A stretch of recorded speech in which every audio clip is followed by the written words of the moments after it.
ਕੁਲਦੀਪ ਸਿੰਘ ਧਾਲੀਵਾਲ ਜਿਸ ਦਾ ਮੈਂ ਪਹਿਲਾਂ ਜ਼ਿਕਰ ਕਰ ਰਿਹਾ ਸੀ, ਉਹ ਸਾਡੇ ਨਾਲ ਨੇ। ਇਹ ਸ਼ਖਸ ਕਿਉਂ ਜ਼ਰੂਰੀ ਨੇ ਪਹਿਲਾਂ ਵੀ ਮੈਂ ਦੱਸਿਆ।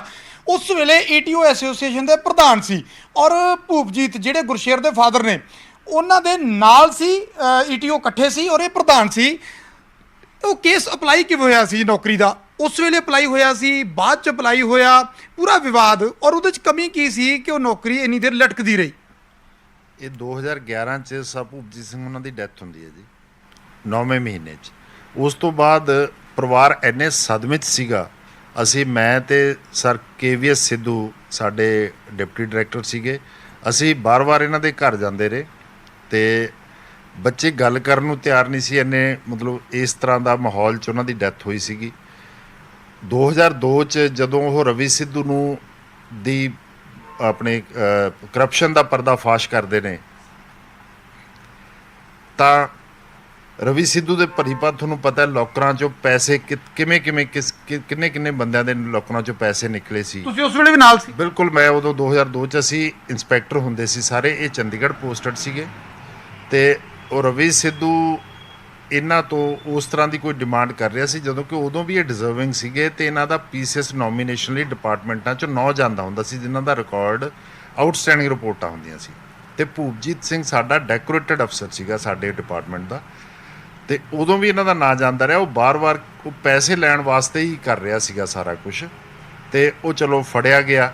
ਇਹ ਵਿਸਲ ਬਲੋਅਰ ਸੀਗੇ, ਠੀਕ ਹੈ। ਫਿਰ ਇੱਕ ਇਸ ਤਰ੍ਹਾਂ ਦੀ ਮੁਹਿੰਮ ਚੱਲੀ ਪਈ, ਜਿਹੜੇ ਸੁਪਰੀਮ ਕੋਰਟ ਜਾਂ ਕੋਈ ਹਾਈ ਕੋਰਟ ਦੇ ਮਾਨਯੋਗ ਉਹਦੇ ਫੈਸਲੇ ਨੇ ਉਹਦੇ 'ਚ ਇਸ ਤਰ੍ਹਾਂ ਹੈਗਾ ਵੀ ਜੇ ਕੋਈ ਟੈਂਟਡ ਬੰਦਾ ਕੋਈ ਸਿਲੈਕਸ਼ਨ ਕਰਦਾ ਹੈ ਜਾਂ ਕਮੇਟੀ ਉਹਨੂੰ ਹੈੱਡ ਕਰਦਾ ਹੈ ਤੇ ਉਹ ਜਿਹੜੀਆਂ ਸਾਰੀਆਂ ਸਿਲੈਕਸ਼ਨਸ ਨੇ ਸਾਰੀਆਂ ਉਹਨਾਂ ਨੇ ਇਹ ਰੱਦ ਕਰ ਦਿੱਤੀਆਂ ਸੀ। ਜਿੰਨੇ ਵੀ ਅਫਸਰ ਲੱਗੇ ਸੀ ਉਹ ਭੁਚਾਲ ਪੈ ਗਿਆ ਸਾਰੇ ਪੰਜਾਬ 'ਚ ਤੇ ਬਾਈ ਜੀ ਨੂੰ ਭੂਪਜੀਤ ਸਿੰਘ ਉਹਨਾਂ ਨੂੰ ਥ੍ਰੈਟ ਆਉਣ ਲੱਗ ਗਏ। ਲਾਈਫ ਥ੍ਰੈਟਨਿੰਗ ਸੀਗਾ ਸਾਰਾ ਸਿਸਟਮ ਤੇ ਬੱਚਿਆਂ ਨੂੰ ਹਿਮਾਚਲ ਪੜ੍ਹਨ ਭੇਜਣਾ ਪਿਆ, ਸਿਕਿਉਰਿਟੀ ਲੈਣੀ ਪਈ। ਇਸ ਤਰ੍ਹਾਂ ਦੇ ਹਾਲਾਤ 'ਚ ਕਰਦੇ 2011 ਤੱਕ ਉਹ ਮਤਲਬ ਨੈਸ਼ਨਲ ਸ਼ੂਟਰ ਸੀਗੇ, ਹਾਕੀ ਖੇਡਦੇ ਸੀ, ਬਹੁਤ ਅੱਛੇ ਸਪੋਰਟਸ ਪਰਸਨ ਸੀਗੇ, ਬਹੁਤ ਵਧੀਆ ਸਿਹਤ ਦੇ ਮਾਲਕ ਸੀ ਤੇ ਉਹ ਇਸ ਤਰ੍ਹਾਂ ਇੰਨਾ ਡਿਪਰੈਸ ਜਾਂ ਕੋਈ ਕਹਿ ਲਓ ਵੀ ਇੰਨਾ ਇਹ ਹੋ ਗਏ, ਉਸ ਹਾਰਨੈਸ 'ਚ ਹੀ ਉਹਨਾਂ ਦੀ ਡੈਥ ਹੁੰਦੀ ਹੈ 2011 'ਚ।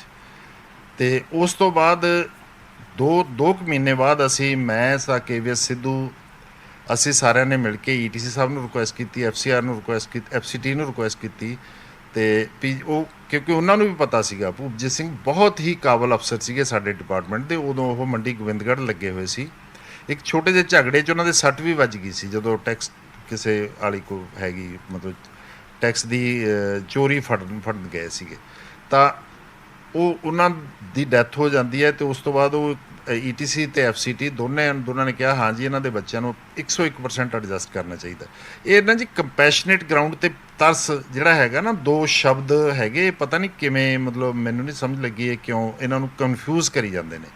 ਕੰਪੈਸ਼ਨੇਟ ਜਿਹੜਾ ਹੈਗਾ ਉਹ ਐਮਪੈਥੀ, ਸਿੰਪਥੀ, ਕੰਪੈਸ਼ਨੇਟ ਇੱਕ ਡਿਫਰੈਂਟ ਇਸ਼ੂ ਹੈਗਾ ਜੀ। ਕਿਸੇ ਬੰਦੇ ਨਾਲ ਉਹਦਾ ਦੁੱਖ ਦਰਦ ਸਮਝ ਕੇ, ਠੀਕ ਹੈ ਨਾ। ਫਿਰ ਇਹ ਨੌਕਰੀ ਕਿਵੇਂ ਅਪਲਾਈ ਹੋਈ, ਕਦੋਂ ਅਪਲਾਈ ਹੋਈ? 2011 ਚ ਅਪਲਾਈ ਹੋਈ ਜੀ, ਮੇਰੇ ਹੱਥੀਂ ਅਪਲਾਈ ਹੋਈ ਆ ਸਾਰਾ ਕੁਝ ਮੈਨੂੰ ਪਤਾ। ਮੈਂ ਬਾਰ-ਬਾਰ ਅਸੀਂ ਰੈਗੂਲਰ ਇਹਨੂੰ ਕੋਸ਼ਿਸ਼ਾਂ ਕਰਦੇ ਰਹੇ ਵੀ ਇਹਦੀ ਫਾਈਲ ਅੱਗੇ ਤੁਰੇ, ਪਰ ਸਾਡੇ ਮਹਿਕਮੇ 'ਚ ਕੁਝ ਇਸ ਤਰ੍ਹਾਂ ਦੇ ਹੁੰਦੇ ਨੇ ਐਫੀਡੈਵਿਟ ਜਿੰਨੇ ਉਹਨਾਂ ਦੇ ਭੂਪਜੀਤ ਸਿੰਘ ਉਹਨਾਂ 'ਤੇ ਡਿਪੈਂਡੈਂਟ ਸੀਗੇ, ਭੈਣ ਜੀ ਸੀਗੇ ਉਹਨਾਂ ਦੇ ਵਾਈਫ, ਉਹਨਾਂ ਦੀ ਡਾਟਰ ਸੀਗੀ, ਸਾਰਿਆਂ ਤੋਂ ਐਫੀਡੈਵਿਟ ਲੈਣੇ ਹੁੰਦੇ ਨੇ ਵੀ ਹਾਂ ਜੀ ਸਾਨੂੰ ਕੋਈ ਇਤਰਾਜ਼ ਨਹੀਂ। ਉਹ ਸਾਰੇ ਕਾਸੇ 'ਚ ਨਾ ਇਹ ਡਿਲੇ ਹੋ ਜਾਂਦਾ ਹੁੰਦਾ ਇਸ ਤਰ੍ਹਾਂ ਦਾ। ਪਰ ਇਹ ਕੋਈ ਪਹਿਲਾ ਕੇਸ ਨਹੀਂ ਹੈ ਜੀ। ਜੇ ਕੋਈ ਆਪਾਂ ਇਸ ਤਰ੍ਹਾਂ ਦੀ ਗੱਲ ਕਰੀਏ, ਅਟਵਾਲ ਸਾਹਿਬ ਇੱਕ ਵਾਰੀ DIG ਨਹੀਂ, ਪਰ ਇਹ ਗੱਲ ਕਹੀ ਜਾ ਰਹੀ ਹੈ ਕਿ ਸਰਦਾ ਪੁੱਜਦਾ ਪਰਿਵਾਰ ਹੁਣ ਤਾਂ ਰਿਸ਼ਤੇਦਾਰੀ ਕੈਬਨਿਟ ਮੰਤਰੀ ਨਾਲ ਪੈ ਗਈ, ਕੈਬਨਿਟ ਮੰਤਰੀ ਜਵਾਈ ਹੋ ਗਏ, ਇੱਕ ਪਰਿਵਾਰ ਚੋਂ ਘਰੋਂ ਵੀ ਕਹਿੰਦੇ ਸੌਖੇ ਆ, ਜ਼ਮੀਨ ਜਾਇਦਾਦ ਬੜੀ ਹੈ, ਪ੍ਰੋਪਰਟੀ ਬਹੁਤ ਹੈ, ਆਂਦੇ ਵੀ ਫਿਰ ਕੀ ਉਹ ਐਲੀਜੀਬਲ ਹੈਗੇ ਨੇ ਕਿ ਕਾਨੂੰਨਨ, ਕਿਉਂਕਿ ਤੁਸੀਂ ਮਹਿਕਮੇ ਦੇ ਵਿੱਚ ਇਸੇ 'ਚ ਰਹੇ ਹੋ, ਕੀ ਉਹ ਵਾਕਈ ਐਲੀਜੀਬਲ ਹੈ? ਡਿਪਾਰਟਮੈਂਟ ਨੇ ਸਾਰਾ ਸੋਚ ਕੇ ਇਹ ਮਤਲਬ ਉਹਨਾਂ ਦੀ ਅੱਗੇ ਸਾਰੀ ਹੋਰ ਉਦਾਹਰਨ ਹੈ ਤੁਹਾਡੇ ਕੋਲ? ਹਾਂ ਬਿਲਕੁਲ, ਇਸ ਤਰ੍ਹਾਂ ਦੀਆਂ ਬਹੁਤ ਸਾਰੀਆਂ ਉਦਾਹਰਨਾਂ ਨੇ। ਅਟਵਾਲ ਸਾਹਿਬ ਆਪਣੇ DIG ਸੀਗੇ, ਉਹਨਾਂ ਦੀ ਡੈਥ, ਉਹਨਾਂ ਨੂੰ ਅਸੈਸੀਨੇਸ਼ਨ ਹੋ ਗਈ ਸੀ, ਉਹਨਾਂ ਦੀ ਵਾਈਫ ਨੂੰ PCS ਲਾਇਆ ਗਿਆ ਸੀ। ਇਸੇ ਤਰ੍ਹਾਂ ਬਰਾੜ ਸੀਗੇ ਅਵਨਿੰਦਰ ਸਿੰਘ ਅੱਬਲ ਖਰਾਣੇ ਵਾਲੇ, ਉਹਨਾਂ ਦੀ ਸਿਸਟਰ ਨੂੰ DSP ਜਾਂ ਕੁਛ ਇਸ ਤਰ੍ਹਾਂ ਦਾ ਮਤਲਬ ਗੈਜ਼ਟਡ ਪੋਸਟ 'ਤੇ ਭਰਤੀ ਕੀਤਾ ਗਿਆ ਸੀ। ਅਤੇ ਸਾਡੀ ਤਾਂ ਡਿਮਾਂਡ ਐਸੋਸੀਏਸ਼ਨ ਦੀ ਉਦੋਂ ਇਹ ਸੀਗੀ ਵੀ ਇਹ ਗੈਜ਼ਟਡ ਸੀਗਾ, ਕਲਾਸ 1 ਅਫਸਰ ਸੀ, ਅਤੇ ਇਹਦੇ ਬੇਟੇ ਨੂੰ ਇਹਨੇ 101% AETC ਦਾ ਪੱਕਾ ਹੀ ਬਣਨਾ ਸੀ, DTC ਦਾ ਉਹਦੇ ਨੂੰ ਵੀ ਹੱਥ ਲਾਉਣਾ ਸੀ, ਕਿਉਂਕਿ ਹਾਲੇ ਲੰਮੀ ਜੌਬ ਪਈ ਸੀ। ਅਸੀਂ ਤਾਂ ਉਦੋਂ ਚਾਹੁੰਦੇ ਸੀ ਵੀ ਇਹਦੇ ਬੇਟੇ ਨੂੰ ਘੱਟੋ ਘੱਟ ETO ਲਾਇਆ ਜਾਵੇ। ਇਹ ਹੁਣ ਕੋਈ ਨਿਯਮਾਂ 'ਚ ਨਹੀਂ ਕੋਈ ਇਸ ਪਰ ਤਰ੍ਹਾਂ ਇਹਨਾਂ ਲਟਕ ਕਿਉਂ ਗਿਆ ਜੀ 10 ਸਾਲ ਦਾ ਵਕਫਾ, ਜਾਂ ਕੋਈ ਪੋਲੀਟੀਕਲੀ ਤੁਹਾਨੂੰ ਲੱਗਦਾ ਕੋਈ ਦਿੱਕਤ? ਨਹੀਂ, ਕੋਈ ਪੋਲੀਟੀਕਲੀ ਕੋਈ ਦਿੱਕਤ ਨਹੀਂ ਹੈ ਜੀ। 2011 'ਚ ਉਹਨਾਂ ਦੀ ਡੈਥ ਹੁੰਦੀ ਹੈ, ਉਦੋਂ ਕਾਂਗੜ ਸਾਹਿਬ ਨਾਲ ਤਾਂ ਰਿਸ਼ਤੇਦਾਰੀ 2016 'ਚ ਪੈਂਦੀ ਹੈ ਜੀ। ਜਿਹੜੀ ਇੱਕ ਕਿਹਾ ਜਾ ਰਿਹਾ ਹੈ ਕਿ ਏਜੰਡੇ ਦੇ ਮੁਤਾਬਕ ਕਿ ਵਨ ਟਾਈਮ ਐਡਜਸਟਮੈਂਟ, ਜਿਹੜੀ ਵਨ ਟਾਈਮ ਰਿਲੈਕਸੇਸ਼ਨ ਦੇਣੀ ਹੈ ਕੈਬਨਿਟ ਨੇ, ਉਹ ਰਿਲੈਕਸੇਸ਼ਨ ਕਾਹਦੇ 'ਚ ਦੇਣੀ ਹੈ? ਕੋਈ ਕਿਸੇ ਪੁਆਇੰਟ ਤੇ ਕਮੀ ਹੈ? ਨਹੀਂ, ਕਿਸੇ ਪੁਆਇੰਟ ਤੇ ਕੋਈ ਕਮੀ ਨਹੀਂ ਹੈ। ਉਹ ਤਾਂ ਸਿੰਪਲੀ ਇੱਕ ਇਹ ਹੁੰਦਾ ਵੀ ਵਿਦਿਨ ਇਹ ਡਿਪਾਰਟਮੈਂਟ ਦੀਆਂ ਕੁਝ ਕਮੀਆਂ ਹੁੰਦੀਆਂ ਨੇ, ਜਿਹੜਾ ਰਿਕਾਰਡ ਸੰਭਾਲਿਆ ਨਹੀਂ ਜਾਂਦਾ। ਹੁਣ ਕੰਪਿਊਟਰਾਈਜ਼ਡ ਰਿਕਾਰਡ, ਹੁਣ ਸਾਰਾ ਕੁਝ ਸਾਂਭਿਆ ਜਾਂਦਾ ਹੈ। ਮੈਂ ਆਪਣੇ ਹੱਥੀਂ ਉਹਨਾਂ ਦੀ ਐਪਲੀਕੇਸ਼ਨ ਪ੍ਰੋਸੈਸ ਕਰਵਾਈ ਸੀ ਉੱਥੇ ਐਡਮਿਨ ਡਿਪਾਰਟਮੈਂਟ 'ਚ, ਸਾਡੇ ਜਿਹੜਾ ਪਟਿਆਲੇ ਹੈਗਾ ETC ਆਫਿਸ 'ਚ ਇੱਕ ਐਡਮਿਨ ਦਾ ਆਫਿਸ ਹੈਗਾ, ਤੇ ਉਹ ਐਪਲੀਕੇਸ਼ਨ ਦਾ ਇਹਨਾਂ ਨੂੰ ਇੱਕ ਟਾਈਮ ਲੈ ਰਹੇ ਸੀਗੇ ਵੀ ਵਿਦਿਨ 5 ਇਅਰਸ ਅਪਲਾਈ ਹੋਣਾ ਚਾਹੀਦਾ, ਵਿਦਿਨ 6 ਜਦ ਕਿ ਵੈਲ ਇਨ ਟਾਈਮ ਅਪਲਾਈ ਹੋਇਆ ਹੋਇਆ ਜੀ। ਉਹ ਉਸ 'ਚ ਕਿਤੇ ਕੋਈ ਕਮੀ ਰਹਿ ਗਈ ਹੋ ਜੀ ਤਾਂ ਕਮੀ ਰਹਿ ਗਈ। ਇੱਕ ਲਾਸਟ ਕਮੈਂਟ ਗੁਰਪ੍ਰੀਤ ਕਾਂਗੜ ਹੋਰਾਂ ਤੋਂ ਲੈ ਲੈਨੇ ਆਪਾਂ। ਕਾਂਗੜ ਸਾਹਿਬ, ਪੂਰੇ ਵਿਵਾਦ ਦੇ ਵਿੱਚ ਕਿਸ ਤਰ੍ਹਾਂ ਦੇਖਦੇ ਹੋ? ਕਿਉਂਕਿ ਤੁਹਾਡੇ ਸਾਥੀ ਵੀ ਹੋ ਸਕਦਾ ਇਤਰਾਜ਼ ਨਾ ਕਰਨ, ਹੋ ਸਕਦਾ ਕਰ ਵੀ ਦੇਣ, ਤਾਂ ਪੂਰੇ ਵਿਵਾਦ ਦੇ ਵਿੱਚ ਅੱਜ ਗੁਰਪ੍ਰੀਤ ਕਾਂਗੜ ਕਿਸ ਤਰ੍ਹਾਂ ਦੀ ਸਥਿਤੀ ਦਾ ਸਾਹਮਣਾ ਕਰ ਰਹੇ ਨੇ? ਔਰ ਜਿਸ ਤਰ੍ਹਾਂ ਪਹਿਲਾਂ ਕਿਹਾ ਜਾ ਰਿਹਾ ਸੀ ਕਿ ਤੁਹਾਡੇ ਕਲੇਸ਼ ਦੇ ਵਿੱਚ ਤੁਹਾਨੂੰ ਲਾਂਭੇ ਲੁੰਬੇ ਵੀ ਘਰੋਂ ਸ਼ਾਇਦ ਮਿਲਦੇ ਰਹੇ। ਵੇਖੋ, ਚਲੋ ਘਰਾਂ ਦੀਆਂ ਤਾਂ 100 ਗੱਲਾਂ ਹੁੰਦੀਆਂ, ਕੋਈ ਏਡੀ ਗੱਲ ਨਹੀਂ ਹੁੰਦੀ। ਬੱਚਿਆਂ ਦਾ ਮਨ ਦੇ ਵਿੱਚ ਜੋ ਗੱਲ ਆ, ਇਹ ਤਾਂ ਨਹੀਂ ਆਪਾਂ ਕਹਿ ਸਕਦੇ, ਕੋਈ ਐਸੀ ਗੱਲ ਨਹੀਂ ਸੀ। ਪਰ ਮੈਂ ਤਾਂ ਵੇਖੋ, ਸਰਕਾਰ ਨੇ ਇਹ ਏਜੰਡਾ ਲੈ ਕੇ ਆਂਦਾ, ਪਾਲਿਸੀ ਦੇ ਮੁਤਾਬਕ ਲੈ ਕੇ ਆਂਦਾ, ਸਾਡੇ ਵਜ਼ੀਰ ਭਰਾਵਾਂ ਦੇ ਸਾਹਮਣੇ ਰੱਖਿਆ ਜਾਊ। ਜੇ ਸਾਡੇ ਕੈਬਨਿਟ ਵਜ਼ੀਰ ਭਰਾ ਇਸ ਗੱਲ ਨੂੰ ਮਨਾ ਕਰਨਗੇ ਤੇ ਮੈਂ ਐਕਸੈਪਟ ਕਰ ਲੂੰਗਾ। ਮੈਨੂੰ ਕੋਈ ਐਸੀ ਗੱਲ ਨਹੀਂ ਵੀ ਮੈਂ ਆਪਦੇ ਭਰਾਵਾਂ ਦੀ ਗੱਲ ਉਲਟਾਵਾਂ। ਜੇ ਉਹਨਾਂ ਨੂੰ ਲੱਗਿਆ ਵੀ ਗੁਰਪ੍ਰੀਤ ਕਾਂਗੜ ਵੀ ਇਹ ਨਜਾਇਜ਼ ਹੈ, ਤੇ ਬਿਲਕੁਲ ਅਸੀਂ ਮਤਲਬ ਅਸੀਂ ਕਹਾਂਗੇ ਨਾ ਕਰੋ।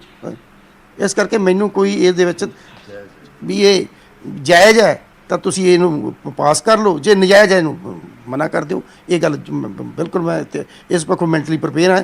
ਕੋਈ ਮੇਰੇ ਮਨ 'ਤੇ ਬੋਝ ਨਹੀਂ। ਜਿਹੜੇ ਸਾਡਾ ਵੇਖੋ, ਕੈਬਨਿਟ ਇੱਕ ਪਰਿਵਾਰ ਦਾ ਮੈਂਬਰ ਹੁੰਦੀ ਹੈ ਜੀ। ਇਤਫਾਕ ਹੀ ਆ, ਇਹ ਮੇਰਾ ਜਵਾਈ ਬਣ ਗਿਆ, ਤੇ ਜਵਾਈ ਨਾ ਬਣਦਾ ਨੌਕਰੀ ਤਾਂ ਫਿਰ ਵੀ ਮਿਲਣੀ ਸੀ।